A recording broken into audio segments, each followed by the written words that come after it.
Special education hub YouTube channel में आप सभी का स्वागत है। आज हम हिंदी भाषा का विकास पार्ट 4 पढ़ने वाले हैं। 3 पार्ट की कक्षाएं हो चुकी हैं और रिकॉर्डेड वीडियो यूट्यूब चैनल पर डले हुए हैं। जिन किसी ने भी अभी तक क्लास नहीं देखी है आगे की, वो कृपया देख लें, जिससे आपको ये चौथी क्लास समझ में आ सके। तो दोस्तों, हमने पिछली क्लास में हिंदी शब्द की उत्पत्ति के बारे में चर्चा की थी कि हिंदी शब्द की भी उत्पत्ति भारत के उत्तर पश्चिम में प्रवाहमान सिंधु नदी से संबंधित है। किससे संबंधित है? सिंधु नदी से संबंधित है।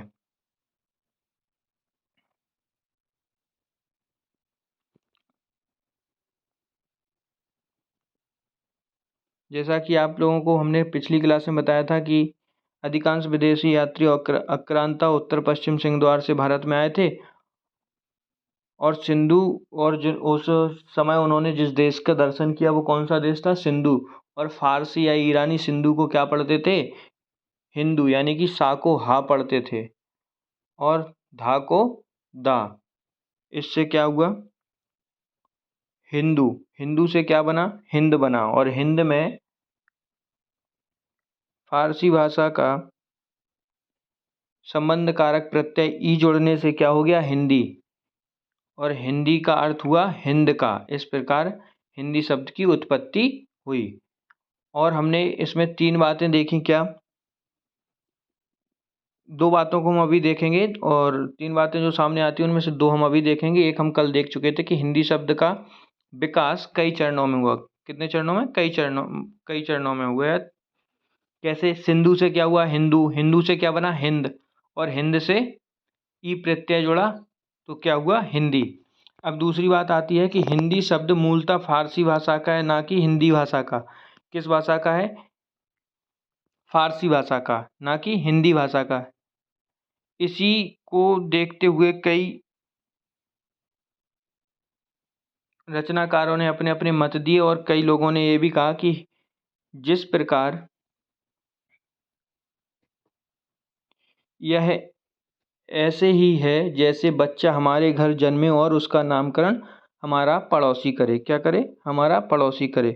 हालांकि कुछ कट्टर हिंदी प्रेमी हिंदी शब्द की व्युत्पत्ति हिंदी भाषा में ही दिखाने की कोशिश की है। क्या की है? कोशिश की है। किसमें? हिंदी भाषा में ही दिखाने की कोशिश की है। जो कट्टर हिंदी प्रेमी है ना, उन्होंने क्या किया? इसकी व्युत्पत्ति को हिंदी भाषा में ही दिखाने की कोशिश की है। जैसे हिन प्लस दू क्या हुआ? हिंदू। और हिन का अर्थ हुआ हनन करने वाला। क्या हुआ? हनन करने वाला। हनन करने वाला। और दू का अर्थ हुआ दुष्ट। तो हिंदू का अर्थ हुआ अर्थात दुष्टों का हनन करने वाला।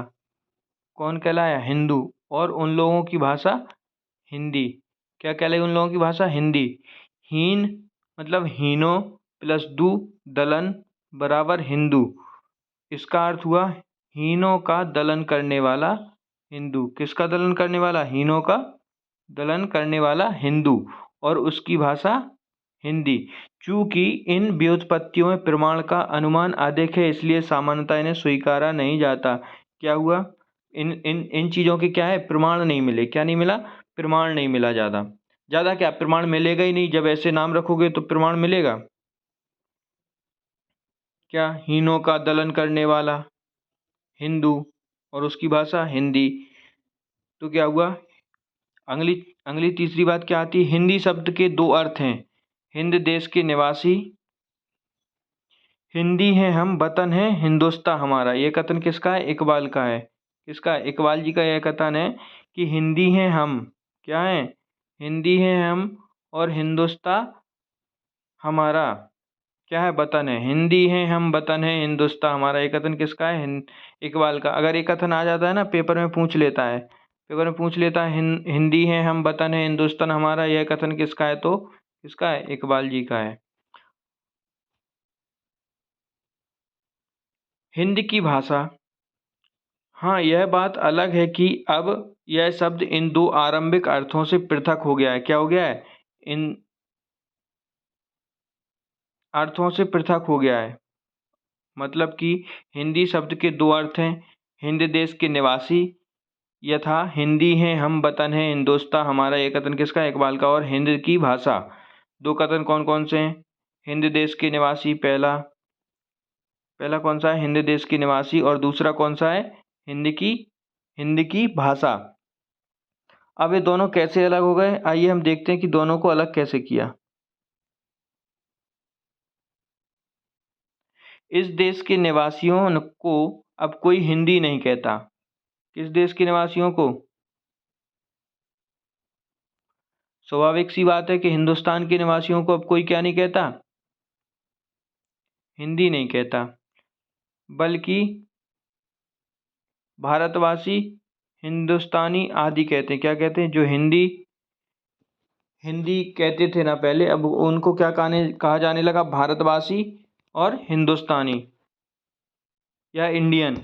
दूसरे, इस देश की व्यापक भाषा के अर्थ में भी अब हिंदी शब्द का प्रयोग नहीं होता। मतलब कोई दूसरा देश भी अगर इसका नाम ले तो भी हिंदी नहीं लेता। क्या नाम लेता है? भारत, हिंदुस्तान। अब भारतवासी, क्योंकि भारत में अनेक भाषाएं हैं। क्या है? भारत में अनेक भाषाएं हैं जो सब हिंदी नहीं कहलाती। मतलब बहुत सारी भाषाएं बोली जाए, जैसे कैसे?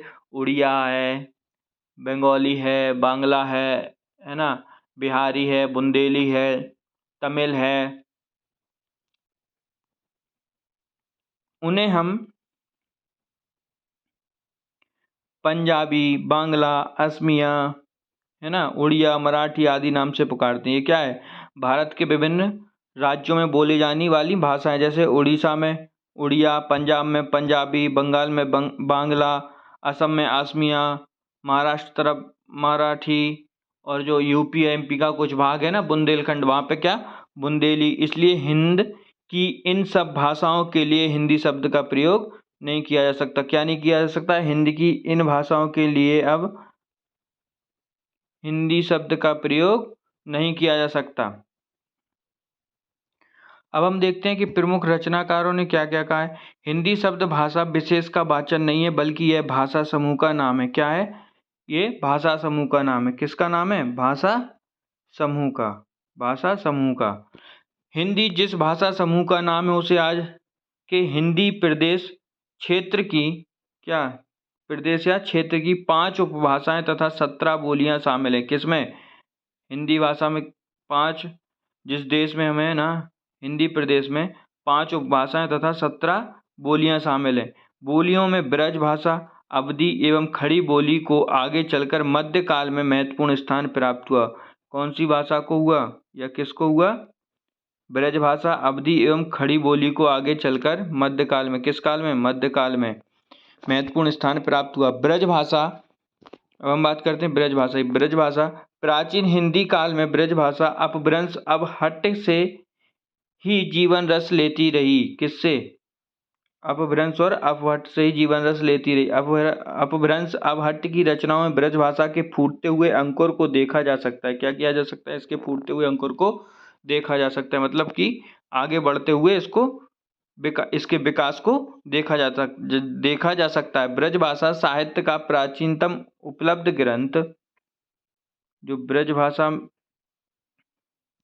में साहित्य का प्राचीनतम उपलब्ध ग्रंथ सुधीर अग्रवाल। किसका? सुधीर अग्रवाल का प्रद्युमन चरित्र है। और ये कब आई थी इनकी ये रचना? 1354 ईस्वी। कब? 1354 ईस्वी। कब? 1354 ईस्वी। 1354 ईस्वी।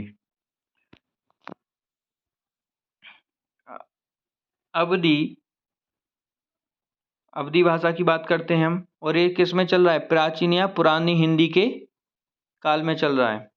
अवधी की पहली कृति मुल्ल दाऊद की चंदायन या लोर कहा।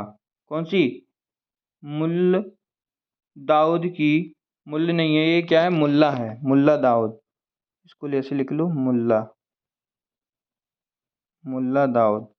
क्या है? मुल्ला दाऊद की चंदायन या लोर कहा मानी जाती है। किसकी? अवधी भाषा की पहली कृति। बिल्कुल इंपॉर्टेंट है और ध्यान रखना है आप सभी को कि मुल्ला दाऊद की चंदायन या लोर कहा किस भाषा की पहली कृति है? तो अवधि की। अवधि भाषा या ऐसे पूछ लेगा, अवधि भाषा की पहली कृति का नाम बताइए। चंदायन या लोरकात, दोनों एक ही है। और इसके लेखक कौन है? मुल्ला। कौन है? मुल्ला दाऊद। याद रखना है कौन है ये, यहाँ पे ऐसे डंडा लगा लो इसमें, मुल्ला दाऊद।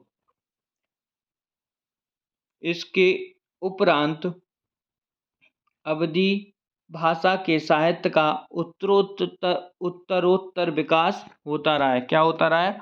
उत्तरोत्तर विकास होता रहता है। और हाँ दोस्तों, आपको क्लास पढ़ने के लिए special education hub YouTube channel को सब्सक्राइब करना होगा। और आप सभी को अगर नोट्स चाहिए ना, ये जिससे मैं पढ़ा रहा हूँ यही नोट्स आपको चाहिए हैं इस रिकॉर्डेड क्लास के, तो पीडीएफ में आपको मिल जाएंगे टेलीग्राम चैनल पे। कहाँ पे मिल जाएंगे? टेलीग्राम चैनल पे। हाँ जी, तो आप सभी क्या करना, टेलीग्राम चैनल से नोट्स डाउनलोड कर सकते हो, या फिर व्हाट्सएप चैनल से।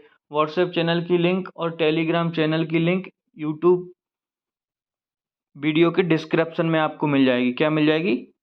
डिस्क्रिप्शन में लिंक दी हुई है, आप वहाँ से टेलीग्राम चैनल और व्हाट्सएप चैनल के माध्यम से पीडीएफ नोट्स प्राप्त कर सकते हैं। और हाँ, special education hub YouTube channel आप सभी को सब्सक्राइब कर लेना है ताकि आपको डेली क्लासेस मिलती रहें। अब हम बात कर लेते हैं खड़ी बोली की। प्राचीन हिंदी काल में रचित खड़ी बोली साहित्य में खड़ी बोली के आरंभिक प्रयोगों से उसके आदि रूप या बीज रूप का आभास मिलता है। क्या मिलता है? ये आभास नहीं है, ये क्या है? आभास है, वो आभास। आभास क्या है? आभास है। वो क्या हो गया? मिसप्रिंट हो गया। क्या हो गया? मिसप्रिंट हो गया। ऐसे लिख दो, आभास। यहाँ पे जो आभास लिखा है वो आभास नहीं है, आभास मिलता है। खड़ी बोली का आदिकालीन रूप सरहपा आदि सिद्धों, गोरखनाथ आदिनाथों, अमीर खुसरो जैसे सूफियों, जयदेव, नामदेव, रामानंद आदि संतों की रचनाओं में उपलब्ध है। किसकी रचनाओं में उपलब्ध है? ये जो रचनाकार दिख रहे हैं आपको इतने सारे, खड़ी बोली का आदिकालीन रूप सरहपा आदि सिद्धों, एक किस संप्रदाय से थे? आदि सिद्धों। गोरखनाथ आदि गोरखनाथों से, आदि गोरखनाथों। अमीर खुसरो जैसे सूफियों। अमीर खुसरो क्या थे? सूफी संत थे। क्या थे? सूफी संत। और गोरखनाथ आदि गोरखनाथ संप्रदाय के थे। जयदेव, नामदेव, रामानंद आदि संतों की रचनाओं में उपलब्ध। इन रचनाकारों में हमें अपभ्रंश अवहट्ट से निकलती हुई खड़ी बोली स्पष्ट दिखाई देती है। क्या क्या दिखाई देती है? अपहट्ट से निकलती हुई खड़ी बोली। कौन सी? ये जो खड़ी बोली है ना, खड़ी बोली वह कहाँ से निकली है? अपभ्रंश अपहट्ट से निकली है। अब हम बात करते हैं मध्यकालीन हिंदी। अभी जो हम ये टॉपिक पढ़ रहे थे ये था प्राचीन या पुरानी हिंदी। क्या था? प्राचीन या पुरानी हिंदी। इससे पहले वाली क्लास जो आप वीडियो देखेंगे ना, उसमें आपको सारी चीज़ समझ में आ जाएगी, क्योंकि ये उसी का आगे का भाग है और सारा क्रम से चल रहा है। अब हम बात करते हैं मध्यकालीन हिंदी की। मध्यकाल में हिंदी का रूप स्पष्ट हो गया था। क्या हो गया था? हिंदी का रूप कैसा हो गया था? स्पष्ट हो गया था, तथा उसकी प्रमुख बोलियां विकसित हो गई थीं। जो हिंदी है ना, उसकी क्या हो गई थी? बोलियां विकसित हो गई थीं। और इस काल में भाषा के 3 रूप निखर कर सामने आए। कितने रूप? 3 रूप निखर कर सामने आए। 3 रूप निखर कर सामने आए। किसके? भाषा के। कौन कौन से? नंबर 1 है अपना ब्रज भाषा, दूसरा अवधि, तीसरा खड़ी बोली। तो 3 रूप कौन कौन से निखर कर सामने आए? पहला आया ब्रज भाषा, दूसरा आया अवधि, और तीसरा आया अपना खड़ी बोली। कौन सा? खड़ी बोली। किसका? मध्यकालीन हिंदी। इसको मैं 1 मिनट साफ कर देता हूँ, फिर मैं आपको अच्छे से समझा देता हूँ। मध्यकालीन हिंदी हमारा अगला भाग है। प्राचीन हिंदी के बाद कौन सा? मध्यकालीन हिंदी। अब हम बात करते हैं मध्यकाल में हिंदी का रूप या स्वरूप स्पष्ट हो गया था। क्या हो गया था? इसका आकार स्पष्ट हो गया था तथा उसकी प्रमुख बोलियां विकसित हो गई थी। किसकी? हिंदी की प्रमुख बोलियां विकसित हो गई थीं। और क्या हुआ? इस काल में भाषा के 3 रूप निखर कर सामने आए।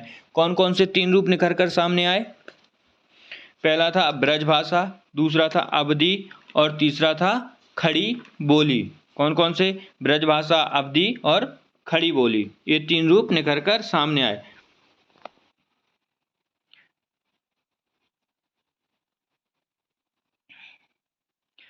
ब्रज भाषा और अवधी का अत्यधिक साहित्य विकास हुआ। क्या हुआ? अत्यधिक साहित्य विकास हुआ। किसका? ब्रज भाषा और अवधी का अत्यधिक साहित्यिक विकास हुआ। ये क्या लिखा दोस्तों? ये साहित्य नहीं है, साहित्यिक है। साहित्यिक, ठीक है, साहित्यिक है। क्या है? साहित्यिक। ध्यान रखना है इसको, साहित्यिक है। तत्कालीन ब्रज भाषा साहित्य को कुछ देशी राज्यों का संरक्षण भी प्राप्त हुआ। क्या हुआ? तत्कालीन ब्रज भाषा साहित्य को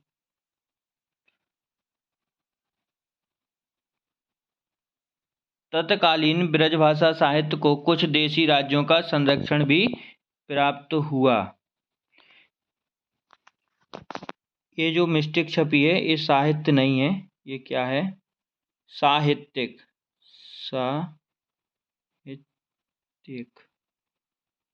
ठीक है दोस्तों, ये क्या है? साहित्यिक है। और जो इसमें नीचे नहीं दिख रहा आपको, वो हम बताते हैं क्या है। ये जो नीचे दिखाई नहीं दे रहा है, ये लिखा है साहित्य में प्रयोग होता रहा। क्या लिखा है? ये नीचे वाली लाइन लिखी है पूरी, नीचे वाली पूरी लाइन लिखी है साहित्य में प्रयोग होता रहा। ये लिखा है साहित्य में प्रयोग होता रहा। ये जो यहाँ पे दिखाई नहीं दे रहा है नीचे वाली लाइन, हाँ यही क्या लिखा है? इसको साहित्य में प्रयोग होता रहा। इसके अतिरिक्त मध्यकाल में खड़ी बोली के मिश्रित रूप का साहित्य में प्रयोग होता रहा। तो आपको याद रखना है हम किसकी बात कर रहे हैं? मध्यकालीन हिंदी की बात कर रहे हैं। मध्यकालीन हिंदी में भाषा के 3 रूप निखर कर सामने आए। कौन कौन से? ब्रज भाषा, अवधी और खड़ी बोली, ये तीनों रूप। अब हम अगले पेज पे चलते हैं।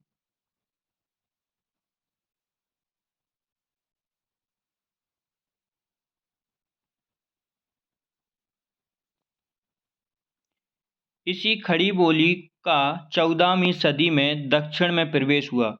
क्या हुआ? इसी खड़ी बोली का 14वीं सदी में, कौन सी सदी में? 14वीं सदी में दक्षिण में प्रवेश हुआ। अतः वहाँ इसका साहित्य में अधिक प्रयोग हुआ।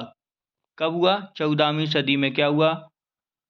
दक्षिण में प्रवेश हुआ और इसका साहित्य में अधिक प्रयोग हुआ। 18वीं सदी, ये जो आप देख रहे हो ना, कौन सी? 18वीं सदी, अरे कहाँ जा रहा है?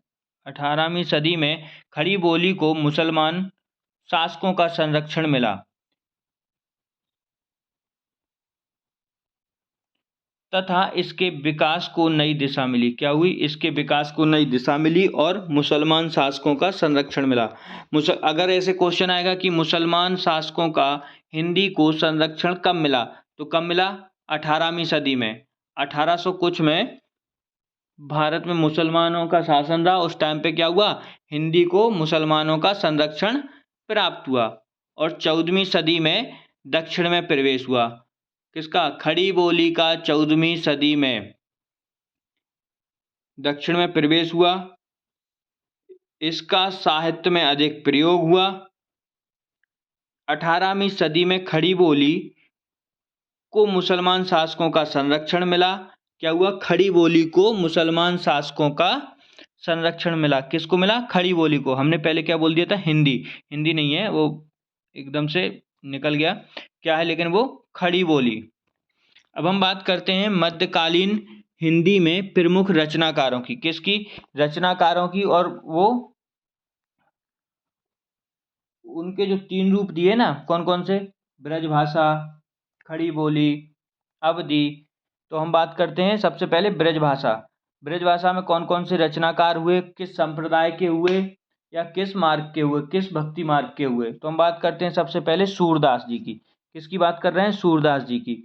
सूरदास जी को क्या, ये जो आपको दिख रहा है ना अष्टछाप का जहाज, किसको कहते हैं? सूरदास जी को। सूरदास जी को क्या कहते हैं? अष्टछाप का जहाज। और ये किस संप्रदाय के थे? पुष्टि मार्ग शुद्ध शुद्धाद्वैत संप्रदाय के। शुद्धाद्वैत संप्रदाय के कौन रचनाकार हुए? सूरदास जी। और श्री भट्ट हुए निम्बार्क संप्रदाय। कौन सा? निम्बार्क संप्रदाय। गदाधर भट्ट चेतन संप्रदाय।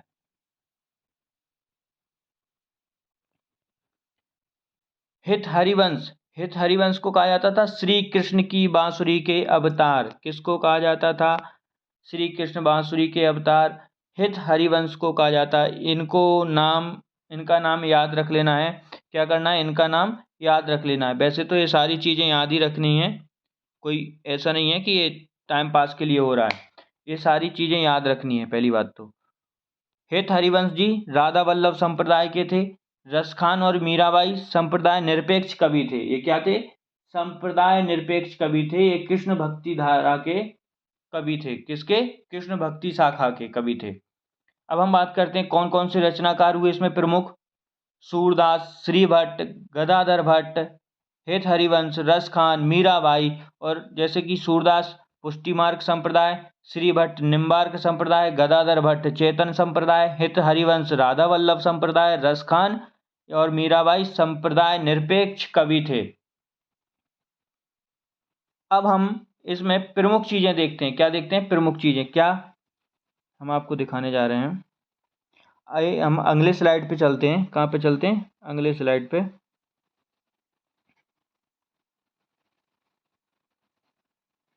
दिखाई दे रहा होगा ना अभी तो सभी को? ये देखो, अभी अब सही दिखाई दे रहा होगा। हिंदी के मध्यकाल में मध्य देश की महान भाषा परंपरा के उत्तरदायित्व का पूरा निर्वाह ब्रजभाषा ने किया। क्या क्या? हिंदी के मध्यकाल में मध्य देश की महान भाषा परंपरा के उत्तरदायित्व का पूरा निर्वाह ब्रजभाषा ने किया। किसने किया? मध्यकालीन हिंदी के मध्यकाल में मध्य देश की महान भाषा। किस भाषा का? महान भाषा। महान भाषा से अर्थ है मतलब हिंदी। महान भाषा परंपरा के उत्तरदायित्व का पूरा निर्वाह है। क्या? पूरा निर्वाह ब्रजभाषा ने किया। यह अपने समय की परिनिष्ठित व उच्च कोटि की साहित्यिक भाषा थी। क्या थी? उच्च कोटि की और परिनिष्ठित। ये याद रखने वाली बात है। परिनिष्ठित और उच्च कोटि की भाषा किसे कहा गया है?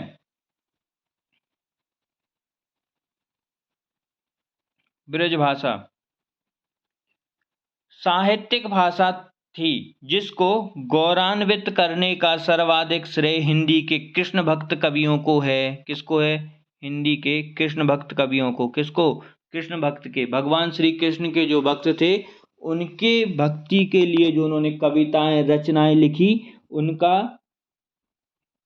वो क्या थे? ब्रजभाषा में लिखते थे। किसमें? ब्रजभाषा। और जिसको गौरवान्वित करने का सर्वाधिक श्रेय उन्हीं को जाता है। किनको? उन्हीं को जाता है मतलब कृष्ण भक्त कवियों को जाता है। रसखान, मीराबाई आदि प्रमुख कृष्ण भक्त कवियों ने ब्रजभाषा के साहित्य विकास में अमूल्य योगदान दिया। किसने दिया?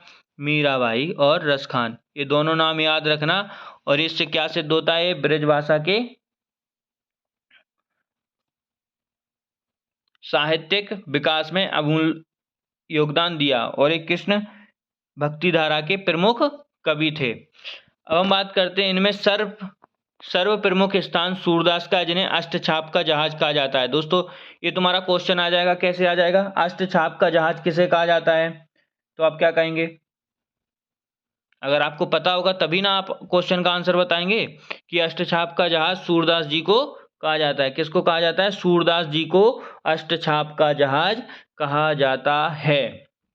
और इनका सर्व प्रमुख स्थान है। इन कवियों में सर्व प्रमुख स्थान सूरदास जी का है और इन्हें अष्टछाप का जहाज कहा जाता है। रीतिबद्ध कवियों में अब हम बात करते हैं रीतिबद्ध। रीतिबद्ध क्या है? मध्यकाल के बाद जो आगे विकास हुआ उसके बाद आया उत्तर मध्यकाल अर्थात रीतिकाल। उत्तर मध्यकाल को हम क्या कहते हैं? रीतिकाल। उत्तर मध्यकाल को रीतिकाल। उत्तर मध्यकाल। उत्तर मध्यकाल को क्या कहा? रीतिकाल। रीतिकाल। रीतिकाल। उत्तर मध्यकाल को रीतिकाल। मैं मिटा रहा हूँ, आपने नोट कर लिया होगा या वीडियो को रोक के आप लोग लिख लेना। दोस्तों, जो उत्तर मध्यकाल या रीतिकाल में जो आचार्य हुए या कवि हुए, उन्होंने ब्रज भाषा में लाक्षणिक एवं रीति ग्रंथ लिखकर ब्रज भाषा के साहित्य को समृद्ध किया। क्या किया उन्होंने? ब्रज भाषा के साहित्य को समृद्ध किया। कैसे? लाक्षणिक व रीति ग्रंथ लिखकर। लाक्षणिक व रीति ग्रंथ लिखकर ब्रज भाषा के साहित्य को समृद्ध किया। उत्तर मध्यकाल के अनेक आचार्यों ने। किसने? अनेक आचार्यों ने। उत्तर मध्यकाल मतलब रीतिकाल। कौन सा? रीतिकाल। रीतिबद्ध कवियों में केशवदास, मतीराम, बिहारी, देव, पद्माकर, भिखारीदास, सेनापति आदि प्रमुख कवि हैं। क्या हैं ये लोग? प्रमुख कवि हैं। रीतिबद्ध कवियों में। रीतिबद्ध कवियों में केशवदास, मतीराम, बिहारी, देव, पद्माकर, भिखारीदास, सेनापति आदि प्रमुख कवि हैं। क्या है? आदि प्रमुख कवि हैं। रीति मुक्त कवियों में घनानंद, आलम, बोधा आदि प्रमुख कवि हैं। ब्रजबुली बंगाल में कृष्ण भक्त कवियों द्वारा प्रचारित भाषा का नाम है। आपको ये लाइन बहुत ज़्यादा इम्पोर्टेंट है आप लोगों के लिए, बहुत ज़्यादा इम्पोर्टेंट है। क्या? ब्रजबुली क्या है? ब्रजबुली क्या है? ब्रजबुली बंगाल में कृष्ण भक्त कवियों द्वारा प्रचारित भाषा का नाम है। क्या है? बंगाल में क्या है? कृष्ण भक्ति के जो भी कवि थे उनके द्वारा जो प्रचारित भाषा थी उसको क्या कहते थे? बंगाल में ब्रजबुली कहते थे। और रीति मुक्त कवियों में घनानंद, आलम और बोधा आदि प्रमुख कवि हैं। ये क्या है? रीति मुक्त कवियों में घनानंद, आलम, बोधा आदि प्रमुख कवि हैं। ब्रजबुली बंगाल में कृष्ण भक्त कवियों द्वारा प्रचारित भाषा का नाम था। अब बात हम करते हैं रसखान और मीराबाई। रसखान और मीराबाई कृष्ण भक्त कवियों ने ब्रज भाषा के साहित्यिक विकास में अमूल्य योगदान दिया। और सर्व प्रमुख स्थान सूरदास का है, जिन्हें अष्टछाप का जहाज कहा जाता है। क्या कहा जाता है? अष्टछाप का जहाज कहा जाता है। और एक कवि का नाम और आया था जिन्हें क्या कहा जाता था? श्री कृष्ण की बांसुरी के अवतार। किसे कहा जाता था? हित हरिवंश। हित हरिवंश। इन्हें क्या कहा जाता था? श्री कृष्ण की बांसुरी के अवतार कहा जाता था। दोस्तों, आज की क्लास यहीं समाप्त होती है और हम कल आगे पढ़ेंगे इसी मध्यकालीन हिंदी के अंतर्गत अवधी भाषा और खड़ी बोली, और उसके बाद आधुनिक कालीन हिंदी। अभी हमने प्राचीन कालीन हिंदी पढ़ी, उसके बाद मध्यकालीन हिंदी। मध्यकालीन हिंदी में हमने मध्यकालीन हिंदी को स्पष्ट रूप से या विस्तार पूर्वक पढ़ा, और उसके बाद उसके प्रमुख रचनाकार जो तीनों भाषाओं में हुए, जैसे ब्रज भाषा में कौन कौन हुए आज हमने पढ़ लिया है। और कल हम अवधी भाषा और खड़ी बोली के बारे में पढ़ेंगे और उसमें कौन कौन से कवि हुए, क्या क्या उन्होंने रचनाएं की। जैसे अवधी भाषा में जायसी, मंजन, आलम, नूर मोहम्मद, अली शाह ऐसे प्रमुख कवि हुए। और जैसे जायसी की पद्मावत प्रमुख कृति है। क्या है? पद्मावत। खड़ी बोली में भी बहुत सारे लेखक हुए, जैसे कबीर, नानक, दादू, मलूकदास, रज्जब, रहीम, आलम, सौदा, इंसान, नजीर। ये क्या है? उर्दू कवि हैं। कौन कौन से उर्दू कवि हैं? जब बली, सौदा, इंसा, नजीर, ये सब क्या हैं? उर्दू कवि हैं। और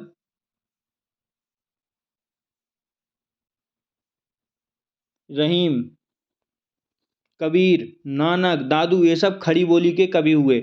और उसके बाद हम फिर पढ़ेंगे कल आधुनिक कालीन हिंदी। आधुनिक कालीन हिंदी में भी हम खड़ी बोली, ब्रजभाषा, ये सब चीज़ें पढ़ने वाले हैं। क्या पढ़ने वाले हैं?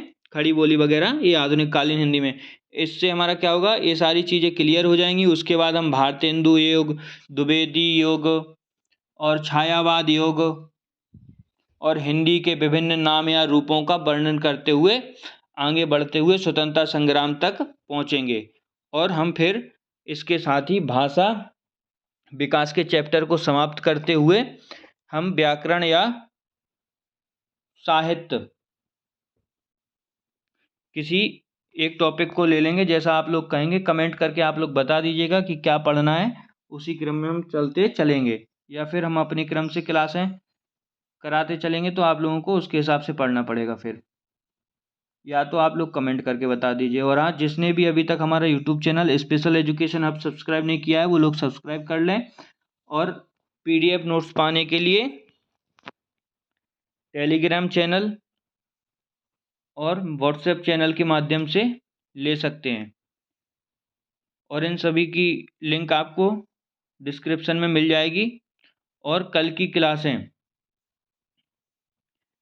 कल की क्लास से मतलब है जो हमारी पिछली क्लास हुई है, तीसरी, दूसरी और पहली, ये 3 क्लासें हो चुकी हैं। इनकी भी हम लिंक डिस्क्रिप्शन में डाल देंगे अगर आप चाहें तो, क्योंकि आप लोग 3 क्लासें मिस कर चुके हैं जिन्होंने नहीं देखा है वीडियो। वैसे तो लगातार लोग देख ही रहे हैं, और जिन्हें नहीं देख पाया हम तीनों क्लासों की लिंक है उसमें डिस्क्रिप्शन में दे देंगे, तो तीनों आप लोग कवर कर लेना।